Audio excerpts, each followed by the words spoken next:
You know what I love about the 80s and 90s? The reason they're my favorite decade is because if you watch movies from the 80s and 90s, they had a plot, they had a storyline. You know, there was suspense.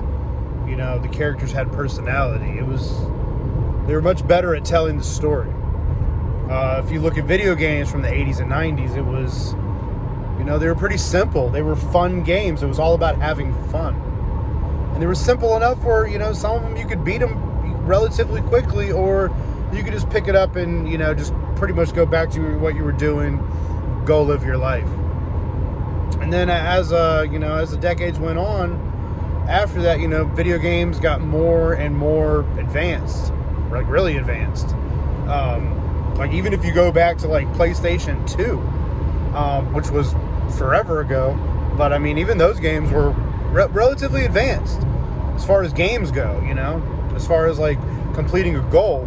And then you got into online gaming, which was, you know, basically playing with people across the world. And then it kind of got into, you know, instead of just playing with your buddy or a friend, or just like one or two people you may have known online, you're playing with the whole world, and the whole world's going at each other, and now we're all interconnected. And the things that, you know, the reason that you played games in the 80s and 90s aren't the same reasons that you play them today. I mean, the games today are very much like drugs. They're very much, they suck you in. There is no beating them. There is no, I won. The game always wins. And it's kind of like life. And that's life. Life will always win. And if you're playing video games, you're wasting your fucking time. Like, I will say it. If you're playing video games, you are wasting your fucking time. You're wasting your life. You have nothing better to do. Whether you want to believe it or not, that's on you. I could talk about this from personal experience. You are talking to a gamer. I'm talking about Gran Turismo 3 had every single car tweaked out, tuned out to specific tracks and shit like that. I mean, I had all the Grand Theft Autos. I beat them all. The Tony Hawks, the Maddens, the Call of Duties. I mean, the list goes on. I mean, we're talking hours and hours logged. I mean, we're talking about, you know, if you're getting to the gaming community, and they'll say like, oh, I got this many hours, this many hours, this many hours. Well, when you vocalize that and you've got 1,000 hours on a game, you need to break that down.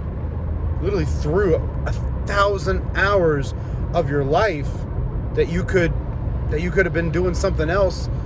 And let's keep it real. I mean, unless you're getting paid to play games, which there's not a lot of us that are, you're just kind of filling the time. So what I'm going to say to you is put down the video games, focus on yourself, better yourself. You should not be okay with the version of yourself that you have. You should always try to get better. Now, if you're one of those people that plays games, it puts it down and has self-control, you know, and just plays it here and there, I'm not talking to you.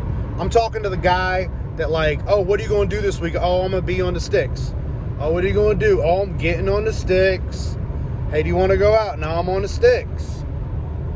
I mean, dude, you get sucked into that life. You get sucked into like the TV shows and the video games. It's like, come on, you know, be a man. Do something a little bit different. You know, you don't have to always do the same thing. And I'm trying to practice what I preach because I haven't always been like that. But I'm realizing that that is the way to go. So, if you're on the video games, please get off that shit, or you really have no one to blame about your life except for yourself. And that's just straight facts. Have a blessed day. And if you like the content, please subscribe to the channel. Check out my shorts, and I'll see you in the next video. Peace.